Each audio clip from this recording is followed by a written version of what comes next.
보통 이 시간에는 그 점심을 먹고 난 후기 때문에 좀 졸리시는 분들이 좀 있을지 모르겠습니다. 식곤증이라고 하는 것이 봄만 있는 것이 아니라 말 그대로 밥 먹고 난 뒤에 졸리는 거기 때문에 그 졸음을 참 참기가 힘듭니다. 그래서 안 졸려고 허벅지를 찌르기도 하고 애쓰기도 하고 그렇지만 잠이 달아나기는커녕 더 많이 오게 되죠. 왜 그러냐면 몸에 있는 산소가 이렇게 다른 곳으로 가지 않고 밥을 먹었기 때문에 위를 움직여야 되고 그래서 많은 에너지들이 위로 몰리기 때문에 장으로 몰리기 때문에 뇌나 다른 부분들은 졸리게 되는 그런 현상들을 보이게 됩니다. 그래도 중요한 시간이니까 예배 시간이니까 여러분들 허벅지를 꼭 꼬집으면서 찌르면서 그 예배를 드리시길 바랍니다. 그런데 밥만 먹고 나면 졸음이 오고 이런 모습 속에서 우리가 과연 졸음을 몰아낼 수 있는 과연 쉬운 방법이 뭐가 있을까? 사람들은 많이 고민을 합니다. 여러분들에게 지금 시원한 방법 하나를 알려드리도록 하겠습니다. 그 지하철을 보면요, 그 기차가 멈추지 않고 역마다 멈춰야 되는데 멈추지 않고 그냥 쌩하고 지나가는 경우들이 가끔 있습니다. 그래서 가끔 그런 경우가 있으면 내리려고 준비하는데 그 역을 안 쓰고 그냥 지나가니까 다시 또 항의가 들어오고 그래서 그런 경우들이 종종 있다 보니까 지하철 관계자들이 고민을 많이 하게 됩니다. 왜 그 지하철을 지나가냐면 기관사들이 졸기 때문에 그래요. 졸기 때문에 그냥 역을 통과해버리는 거고 가끔은 역 2개, 3개도 그냥 통과하는 겁니다. 서서 문 열어주고 닫아주고 그리고 출발해야 되는데 졸리니까 고민하다가 이 관계자들이 방법을 하나 찾았는데 그건 뭐냐면 아침에 출근하면서 운전하는 기관사들에게 껌을 한 통씩 주는 겁니다. 껌을 한 통씩 그 사람들 받아요. 고맙습니다 하고 받고 그리고 이제 기관석에 딱 서면 그다음부터 껌을 씹기 시작합니다. 껌을 씹는데 그 껌이 그렇게 해서 주기 시작한 껌이 한 해에 80만 통 정도 들어간다고 합니다. 여러분들 껌값이라고 하는 말 함부로 쓰면 안 됩니다. 하나에 300원씩만 쳐도 80만 개가 아니라 이제 80만 통이에요. 80만 통인데 하나에 300원만 쳐도 2억 원이 넘는 100원만 쳐도 1억 원이 넘는 그런 돈이 껌값으로 들어가기 시작합니다. 자, 그런데 이렇게 하고 나니까 기관사들이 졸지를 않아요. 왜 안 졸을까요? 실험을 한번 해봤습니다. 20명에게 운동을 시켰어요. 그리고 밥을 먹였어요. 그리고 졸리운 영화를 보게 했습니다. 그리고 저녁 7시부터 아침 7시까지 안 자게 하는 겁니다. 뭐 특별히 하는 거 없어요. 그냥 앉아서 안 자는 거예요. 얼마나 피곤하겠어요. 낮에 힘들게 운동 몇 시간씩 했죠. 밥 굉장히 많이 먹어서 막 계속 위는 움직여야 되고 있죠. 영화는 졸린 영화를 봤죠.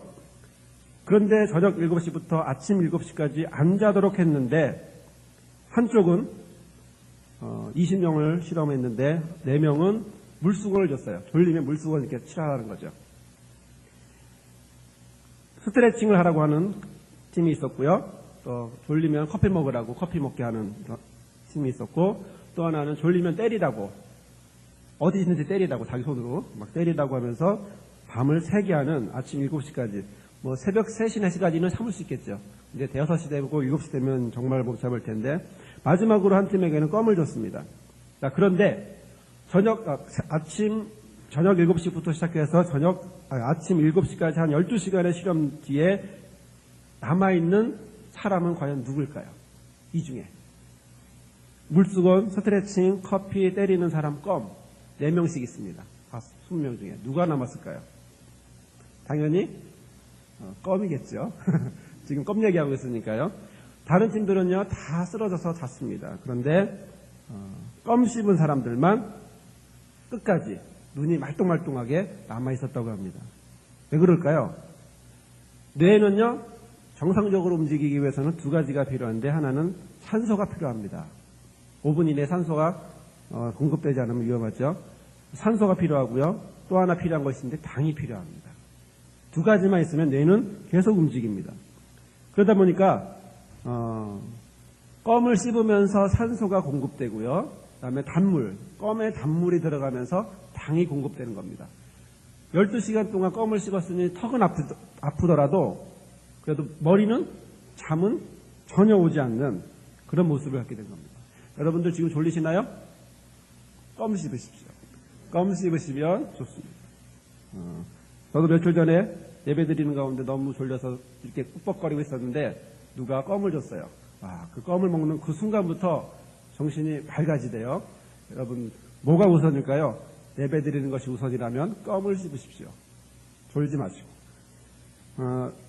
자, 그러면 산소와 당을 공급함으로 인해서 맑은 정신을 주고 그래서 공급해주는 이 껌과 같은 것이 과연 우리 신앙 가운데 있다면 과연 그것은 무엇일까요? 네, 지금 껌을 전달해주고 있나 봅니다. 우리 신앙 가운데 이 산소처럼 당처럼 이게 맑은 정신을 주게 하는 이 껌과 같은 것은 무엇이 있을까요? 그건 당연히 말씀과 기도가 우리의 껌과 같은 역할을 해줍니다. 기도는 우리를 호흡하게 만들죠. 그래서 산소를 줍니다. 그리고 말씀은 우리에게 당을 줍니다. 당을 공급해주기 때문에 우리를 졸리지 않게 합니다. 그래서 기도와 말씀은 사람의 정신을 껌처럼 맑게 해주고 그래서 맑은 정신으로 신앙생활할 수 있는 그런 역할을 해주는 것입니다. 자, 지금 우리가 껌을 씹는다고 생각하시면서 맑은 정신으로 우리 한번 본문을 보시기 바랍니다. 이제 턱을 움직이세요. 턱을 껌 씹는처럼 하시고 본문을 한번 다시 한번 보도록 합시다. 자, 8절 말씀 보면 그러므로 말하노니 너희가 다 마음을 같이하여 채우라며 형제를 사랑하며 불쌍히 여기며 겸손하며 악을 악으로 욕을 욕으로 갚지 말고 도리어 복을 빌라 이를 위하여 너희가 부르심을 입었으니 이는 복을 유업으로 받게 하려 하십니다. 라고 말씀하고 있습니다. 오늘 본문의 말씀을 보면 성도가 어떻게 살아야 하는지를 말씀해 주고 있습니다. 무슨 모양으로 무엇으로 어떤 행동을 하면서 살아야 하는지를 오늘 본문은 이야기해 주고 있습니다. 어떻게 살라고 하고 있습니까? 체휼하라고 합니다. 같은 마음으로 위로해주면 같은 마음으로 해주라는 것이죠. 형제를 사랑하라고 합니다. 불쌍히 여기면서 또 겸손하라고 합니다. 악을 악으로 또 욕을 욕으로 갚지 말고 도리어 반대로 복을 빌어주면서 살아라 라고 하면서 우리의 신앙인의 모습이 어떤 모습을 살아야 되는지를 이야기를 해주고 있습니다. 사랑하는 성도 여러분, 우리는 우리의 신앙을 점검해 본다면 나의 신앙을 점검해 본다면 과연 나는 이런 모습으로 살아가고 있습니까? 나는 과연 지금 친구들을 형제들을 사랑하고 있습니까? 또 불쌍히 여기고 있습니까? 아니면 악을 악으로가 아닌 악을 선으로 갚고 있습니까? 욕하기보다는 오히려 복을 빌어주는 말을 하고 있습니까? 실제로 우리의 삶은 그보다도 반대의 모양을 할 때가 너무나 많음을 이 시간 고백합니다. 그렇지만 오늘 우리에게 주시는 본문의 말씀은 이렇게 말합니다.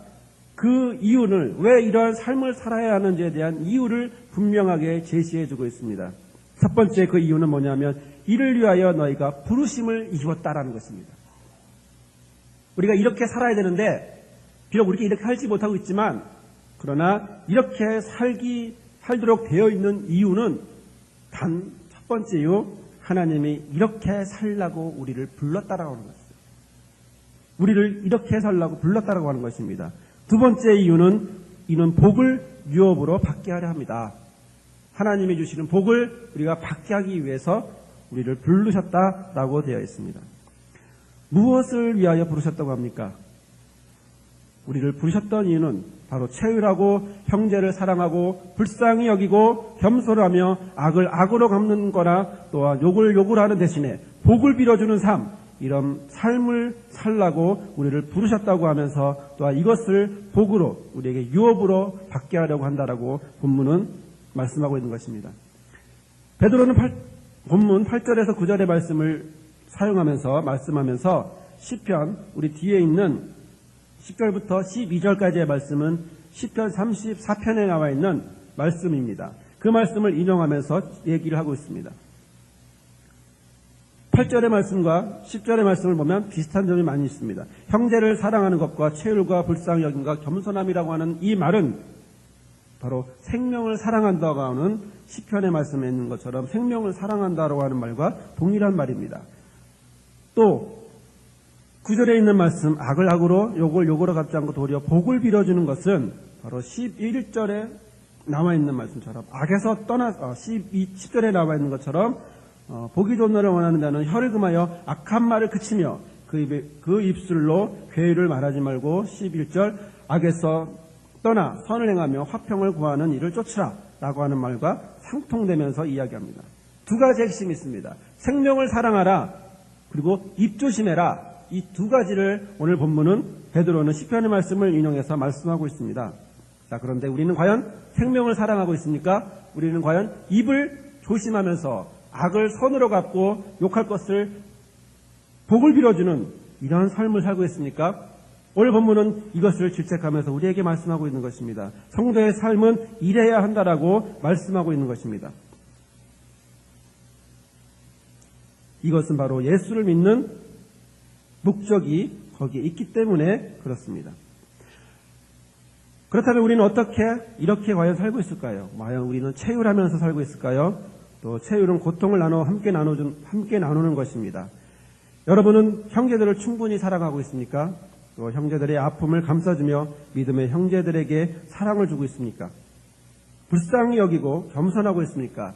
말씀은 그러라고 꼭 그렇게 하라고 말씀하고 있지만 그러나 나의 입에서는 다시 말씀드리지만 악한 말이 욕이 더 쉽게 나오지는 않습니까? 그렇지만 오늘 본문은 말씀합니다. 9절에 있는 말씀, 이를 위하여 너희가 부르심을 입었다라는 것입니다. 이는 복을 유업으로 받게 하려 하십니다 라고 말씀하고 있는 것입니다. 만약 어떤 청년이 군인이 되었습니다. 군대에 가게 되었습니다. 국방의 의무를 다하기 위해서 군대에 가게 되었습니다. 왜 군대에 갈까요? 나라는 왜 그 청년을 군인으로 부를까요? 이유는 단 하나입니다. 나라를 잘 지키기 위해서. 나라를 잘 지키라고 그 사람을 군인으로 오게 하는 것입니다. 너와 내가 아니면 누가 지키랴라고 하는 군가처럼 그냥 군복 입고 총만 들고 서 있는 것이 아니라 바로 나라를 지키라고 목숨을 바쳐서 나라를 지키라고 말씀하고 있는 것입니다. 마찬가지로 오늘도 오늘 우리에게 주시는 말씀은 이러한 삶을 사는 것이 하나님이 우리를 부르신 뜻이라고 그리고 복을 유업으로 받게 하는 것이라고 말씀하고 있습니다. 그러나 본문의 말씀을 자세히 보면 중요한 단어가 하나 있습니다. 가장 우선시 돼야 할 먼저 해결해야 되는 단어가 하나 있습니다. 그것이 과연 무엇일까요? 그것은 8절에 나와 있는 말처럼 너희가 다 마음을 같이 하여입니다. 여기서 중요한 단어는 바로 마음입니다. 그 뒤에 체휼하고 형제를 사랑하고 불쌍히 여기고 성도로서의 살아갈 삶을 보여주고 있는 것입니다. 가장 먼저 해야 될 것, 그것은 바로 마음을 같이 하는 것.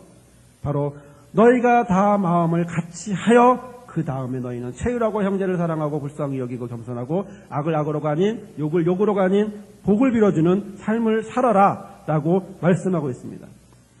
군인이 그냥 군복을 입는다고 다 군인은 아닙니다. 군인이 총 들었다고 다 군인은 아닙니다. 군인에게 필요한 것이 있습니다. 그것을 위해서 열심히 교육하고 있습니다. 정신교육을 계속하고 있죠. 그걸 군인들은 군기가 들었다 안 들었다라고 표현하면서 군기라고 표현을 합니다. 우리 신앙인에게서는 바로 믿음이라고 하는 표현으로 이야기하고 있습니다. 그러나 오늘 본문은 무엇이라고 말씀하고 있냐면 바로 한마디로 마음이라고 얘기하고 있습니다. 자, 그러나 그 마음은 아무 마음이나 이야기하는 것이 아닙니다. 여러 가지 마음을 이야기하는 것도 아닙니다. 내 마음을 이야기하는 것도 아닙니다. 그럼 과연 이 마음은 과연 무엇일까요? 어떤 마음으로 다 같이 하나가 되라고 너희가 다 마음을 같이 하라고 말씀하고 있는 것일까요? 빌립보서 2장 5절에 이렇게 말씀하고 있습니다. 너희 안에 이 마음을 품으라 곧 그리스도 예수의 마음이니. 이 마음은 오늘 본문에서 말하는 이 마음은 너희가 다 마음을 같이 하여 너희가 다 그리스도의 마음으로 같이하여 라고 말하고 있는 것입니다. 이 말씀은 우리 안에 들어와야 할 것은, 나를 이끌고 가야 될 것은 나의 생각, 나의 마음이 아니라 바로 그리스도 예수의 마음이라고 하는 것입니다. 그의 마음을 본받고 품으라고 성경은 말씀하고 있습니다. 그래서 베드로전서 4장 1절에 이렇게 말씀합니다. 그리스도께서 이미 육체의 고난을 받으셨으니 너희도 같은 마음으로 갑옷을 입으라, 갑옷을 삼으라 라고 되어 있습니다. 예수 그리스도의 고난, 그 고난을 같은 마음으로 갑옷을 삼아 하라는 것입니다. 예수 그리스도의 마음으로 나의 마음을 채우고 그 마음을 나의 갑옷으로 삼으라고 베드로전서 4장 1절에 말씀하고 있습니다. 그러면 그리스도의 마음은 과연 무엇입니까? 그리스도의 마음을 가지면 어떻게 될까요? 우리는 원수로 갔습니다. 만약 어떤 사람이 나의 손가락을 부러뜨리면 우리는 상대방의 손가락을 부러뜨리지 않습니다. 상대방의 팔을 부러뜨립니다. 이게 우리의 심리입니다. 내가 당한 만큼 그대로 갚을 수 있습니까? 그럼 우리는 속이 시원하지 않아요. 더 아프게, 더 심하게 내가 하나를 뺏겼으면 상대에게는 열을 빼앗아야 마음이 직성이 풀리는 것이 우리의 마음이고 우리의 본성입니다. 그러나 그리스도의 마음은 원수를 사랑하셔서 십자가에서 못 박혀 죽으시는 사랑입니다. 바로 우리가 보기에는 더럽고 추한 죄인임에도 불구하고 그 죄인들을 보시고 이 땅에 오신 바로 예수 그리스도의 마음이 바로 그런 마음입니다. 하늘의 하나님의 아들이지만 그러나 그 하늘의 하나님의 아들의 자리에 있지 않냐고 이 땅에 내려오시는 겸손한 마음입니다. 또 불쌍한 마음을 가지신 분입니다. 죄인들에게 그대로 죽음의 길로 가지 않냐고 생명의 길로 돌아올 수 있도록 불쌍히 여기며 그들을 죄인이 아닌 구원의 대상으로 바라보시며 이 땅에 오신 바로 그 예수 그리스도, 그 예수 그리스도의 마음을 우리는 본받아야 한다는 것입니다. 우리는 너희 안에 이 마음을 품으라 곧 그리스도 예수의 마음이니, 과연 나의 마음 속에 이런 마음이 있습니까? 예수님처럼 이런 마음이 나의 마음에 있습니까? 우리의 마음엔 이런 마음이 있지 않습니다. 그러나 이런 마음은 바로 예수에게 있기 때문에 그 예수의 마음이 내 안에 들어오고 너희는 이 마음을 품으라, 이 마음이 내 안에 들어올 때 바로 예수 그리스도의 마음으로 우리는 다 같이 본문처럼 너희가 다 마음을 같이 하여서 라고 말씀하고 있는 것입니다. 마태복음 20장에 보면요, 예수님의 천국에 대한 비유가 나옵니다. 그 내용을 보면 포도원에 품꾼을 모으는데 하루 품값을 한 데나리온씩 주겠다라고 이야기를 합니다. 그래서 아침부터 시작해서 3시에 6시에 11시 9시에 이렇게 품꾼들을 데려오기 시작합니다. 한 데나리온씩 주겠다고. 그리고 나서 보니까 11시에도 사람이 있는 거예요. 그래서 그 사람 데리고 와서 일을 시켰어요. 그리고 날이 저물었습니다. 1시간 정도 일했던 11시에 왔던 그 사람들에게 주인이 돈 주는 걸 보니까, 그 전에 왔던 사람들이 돈 주는 걸 보니까 한 데나리온을 주는 겁니다. 1시간 일한 사람이 한 데나리온 주면 우리는 하루 종일 일했으니 얼마나 많이 줄까? 최소한 10배는 주겠지.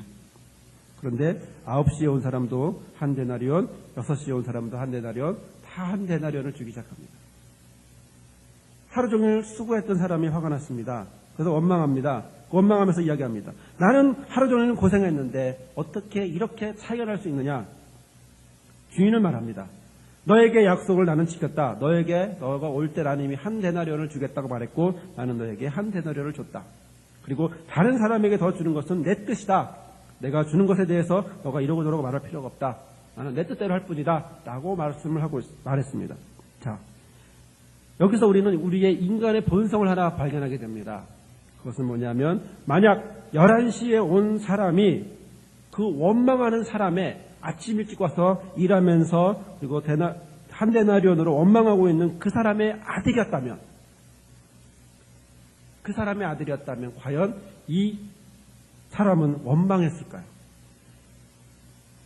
자기 아들이 못 벌고 힘들어하고 있는데 그 아들 불러서 한 시간이라도 일하면서 자기하고 똑같이 한 데나리온이라도 주었던 그 주인에 대해서 감사했을 것입니다.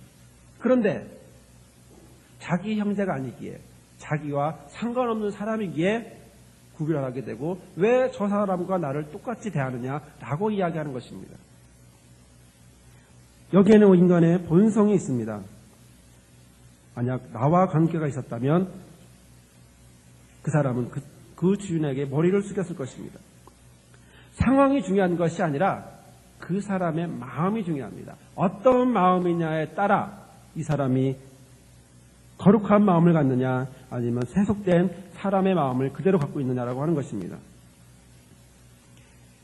우리 인간의 마음은 과연 어떻습니까? 오늘 말씀대로 악을 선으로 갚고 또 욕을 복으로 바꾸어 빌어주고 있습니까? 실제로 그렇지가 않습니다. 인간의 모습은 그런 존재가 되지 못합니다. 하나님의 아담을 만드시고 그 만드신 이후에 선악을 알게 하는 나무의 실과를 먹으면 정령 죽으리라라고 에덴 동산에 있는 중앙에 있는 나무에 대해서 말씀하셨습니다. 그리고 그것을 지키지 못한 아담은 결국은 죄인이 되었고 그 죄인 모두가 그 아담의 자손은 모두 죄인이 되었습니다. 우리가 생각하고 있는 것은 다 아담처럼 우리 조상 아담처럼 악한 생각을 하고 있습니다. 하나님의 말씀이 있지만 그 말씀을 지키지 않는 행동만 우리에게 임할 뿐입니다. 어거스틴은 이렇게 얘기했습니다. 하나님이 인간을 창조하셨을 때 사람에게는 두 가지 능력을 주셨다. 첫 번째 능력은 죄를 지을 수 있는 능력 하나와 죄를 짓지 않을 수 있는 능력 하나, 두 가지를 줬다고 되어 있습니다. 한 사람은 사람에게 모두 다 죄를 지을 수 있는 능력과 죄를 짓지 않을 수 있는 능력 두 가지를 줬다고 합니다. 그런데 아담이 죄를 지을 수 있는 능력을 사용했어요. 죄를 안 지을 수 있는 능력은 그대로 두고 죄를 지을 수 있는 능력을 사용했습니다. 그래서 그 사람에게는 이제 남은 능력은 죄를 지을 수 있는 능력만 남았습니다. 한마디로 말하면 팔이 두 개가 있는데 그 팔 두 개 중에 하나가 절단이 못 쓰게 된 것입니다. 그리고 나머지 한 손으로만 남았습니다. 그 남은 한 손, 그 손으로만 움직이게 되었습니다. 그런데 공교롭게도 이 손에는 더러운 것이 묻어 있어요. 그럼 어떻게 될까요? 만지는 것마다 다 더럽게 되는 것이죠. 그래서 아담이 하는 행동이 바로 우리에게 본성이 되었고 우리는 어떤 행동을 하더라도 결국 악한 행동, 죄를 지을 수밖에 없는 그런 행동만 남게 되었습니다. 어떤 사람들은 함께 나눠줘야 한다고 얘기합니다. 많은 사람들이 자기 것을 나눠주라고 얘기합니다. 그러나 실제로 그 말씀들을 자세히 보면 자기 것을 나눔으로 형제를 사랑하는 것보다는 오히려 내 것이 아닌 다른 사람의 것으로 나눠주라고 얘기할 때가 많습니다.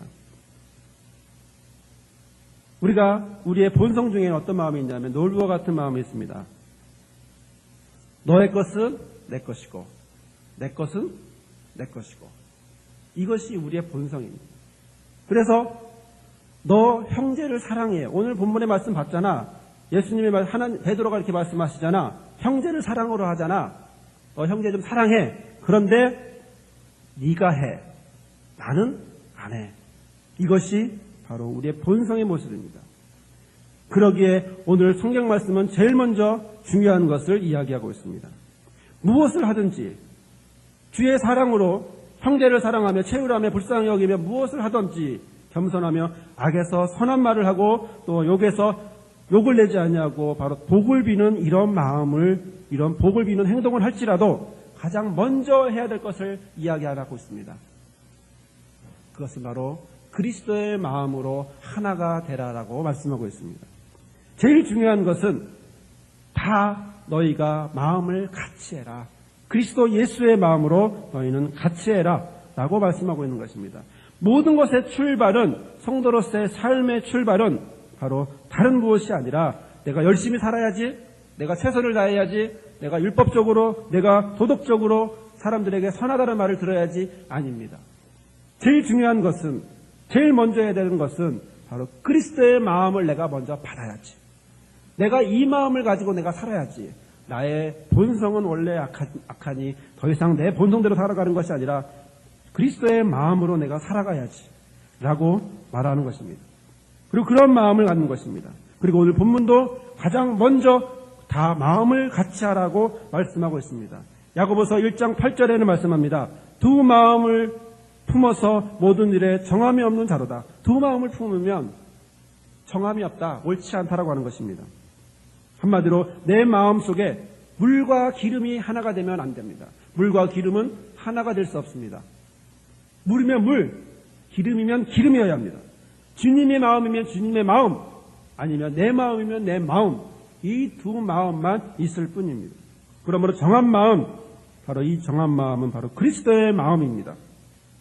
이렇게 마음이 하나가 된 후에 우리에게 부르신 목적, 바로 체휼하고 형제를 사랑하고 불쌍히 여기고 겸손히 여기고 또 악으로 갚지 않고 욕을 욕으로 갚지 않으며 오히려 복을 빌어주는 이러한 모습을 가지라고 말씀하고 있습니다. 바로 예수님의 마음으로 이러한 모습을 시작하라고 이야기하고 있는 것입니다. 이런 점에서 볼 때 우리 신앙에서 가장 중요한 것은 마음을 한 마음으로 하는 것입니다. 먼저 행동이 중요한 것이 아니라 행동을 먼저 할 것이 아니라 마음부터 주님이 주시는 것으로 채우시기를 바랍니다.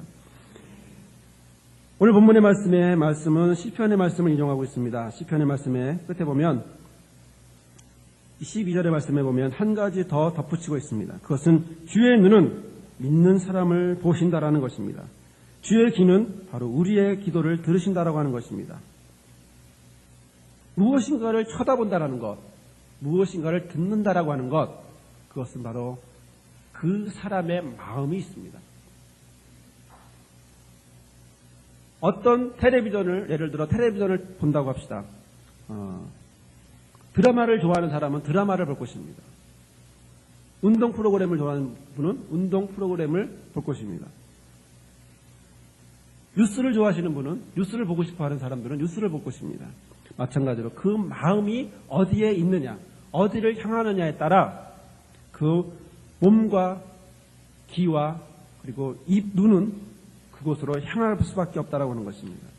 그런데 주님은 12절의 말씀을 보겠습니다. 주의 눈은 의인을 향하시고 그의 귀는 저의 간구를 기울이신다라고 되어 있습니다. 주의 마음이 과연 지금 어디를 향해 있습니까? 주의 마음은 지금 어디를 향해 있습니까? 바로 저와 여러분에게 향해 있습니다. 주의 마음은, 바로 그리스도의 마음은 저와 여러분에게 향해 있습니다. 여러분의 주님의 눈은 바로 우리들, 의인, 믿는 자들을 쳐다보고 있습니다. 또 그분의 귀는 바로 우리들의 간구의 기도 소리를 듣고 계십니다.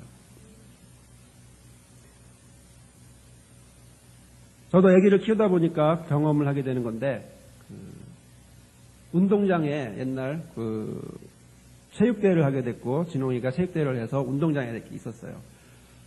유치원이지만, 이제 초등학교 학생들하고 같이 이제 5살 때인가?